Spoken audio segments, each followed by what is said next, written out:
Cara kita Wahabi Salafi ini, ketika orang menghormat bendera, ketika orang ada bos datang kemudian berdiri, itu dituding sebagai syirik. Kenapa? Karena definisinya tidak tepat. Tidak ada pasal yang membedakan antara tauhidul ibadah dan syirkul ibadah.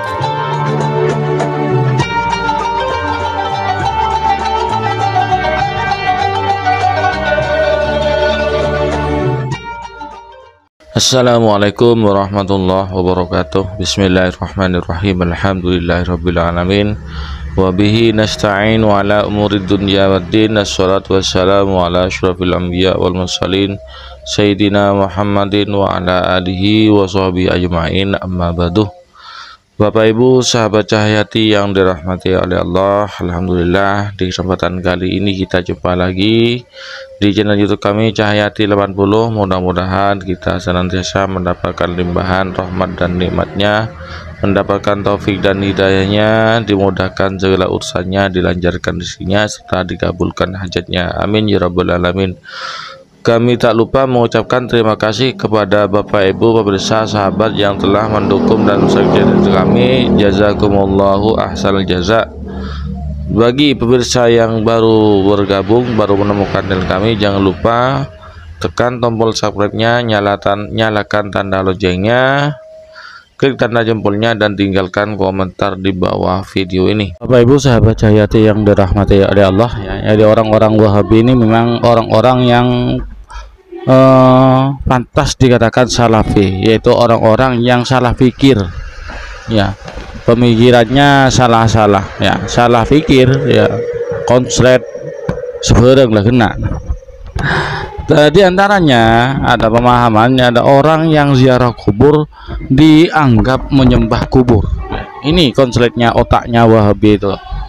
Kekonsletan otak Wahabi itu di sini. Orang yang ziarah kubur dianggap menyembah kuburan. Mungkin karena melihat orang-orang yang ziarah kubur itu mendekat ke batu nisan, memegang-megang batu nisan, atau mencium batu nisan, itu dianggap menyembah kuburan oleh mereka, ya. Jadi cuman sepenglihatan matanya seperti itu sudah dia anggap menyembah kuburan. Jadi tidak bisa membedakan orang mencium dengan orang menyembah, ya. Termasuk ada kata-kata persembahan.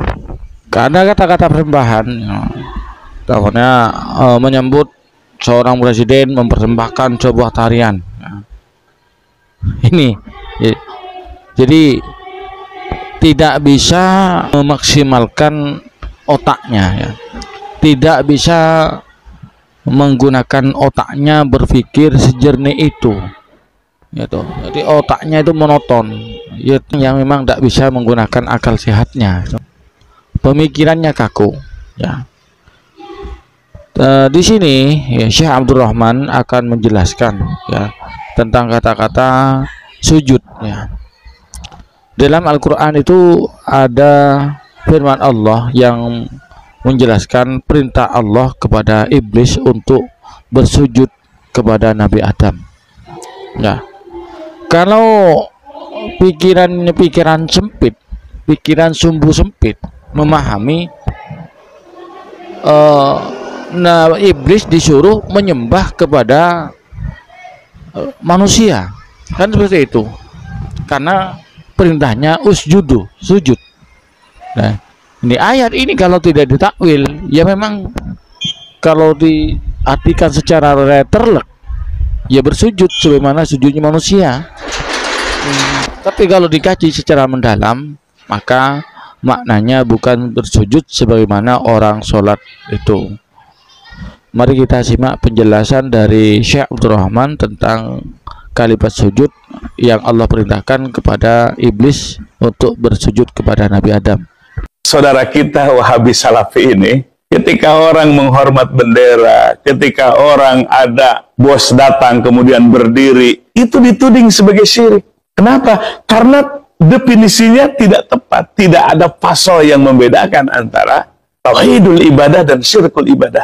Ada pertanyaan, apa sih bedanya akidah Ahlus Sunnah wal Jamaah dengan saudara-saudara kita yang Wahabi atau Salafi, yang mengikuti pemikiran akidahnya Syekh Muhammad bin Abdul Wahab rahimahullah. Kalau saudara kita dari Wahabi dan Salafi, mereka menjadikan Syekh Ibnu Taimiyah sebagai imam mereka, sehingga definisi yang dipakai adalah ibadah menurut Syekh Ibnu Taimiyah rahimahullah, yaitu ismun jami'un likulli ma yuhibbuhullah wa yardah minal aqwal wal af'al al-zahirah wal batinah. Artinya, ibadah adalah nama yang menghimpun apa-apa yang Allah cintai dan Allah ridhoi, dari ucapan, perbuatan yang zahir maupun yang batin. Kalau kita lihat definisi ini, belum menunjukkan hadtam, definisi yang sempurna. Kenapa? Sebab di situ tidak ada tafriq yang membedakan antara tauhidul ibadah dengan syirkul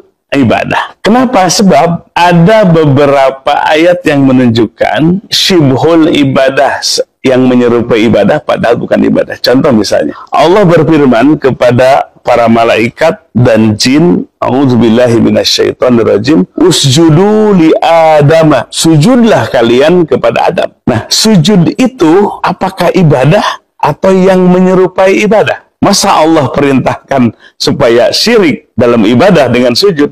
Tentu tidak. Sujudnya adalah bukan ibadah, tapi tahiyat, penghormatan.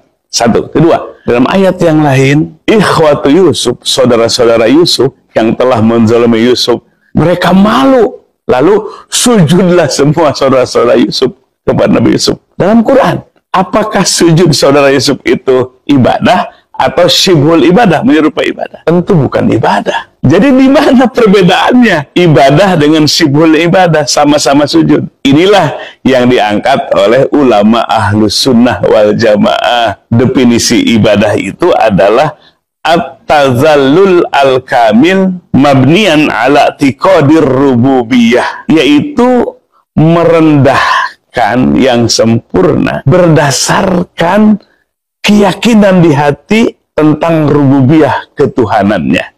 Jadi kalau sujudnya itu mabniun ala tiqadir rububiyah, mengitikadkan di hati bahwa Adam adalah Tuhan, Yusuf adalah Tuhan, maka jadilah ibadah. Jatuhlah kepada syirkul akbar. Jadi sangat tepat membuat definisi tam yang sempurna para ulama ahlu sunnah, sebab dalam membuat definisi dalam ilmu mantik harus ada nau dan fasol.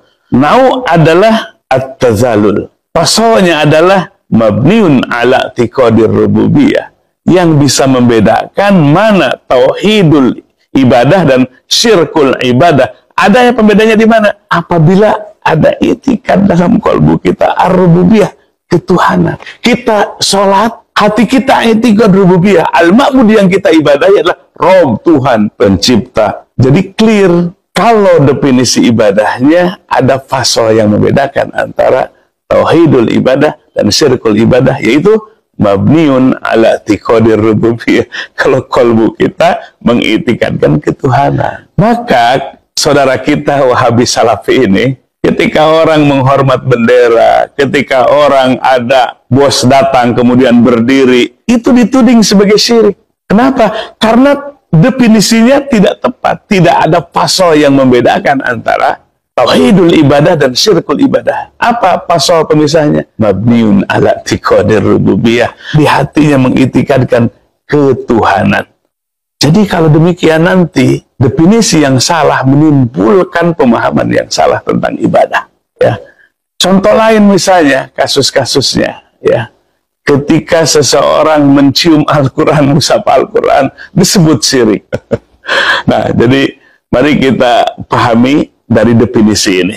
Jadi, ibadah adalah at-tazallul, merendahkan, menghinakan diri dengan mengitikadkan dalam qalbu kita tentang ar-rububiyah, ketuhanan. Karena ibadah itu harus ada dua keyakinan, Rob dan Ilah.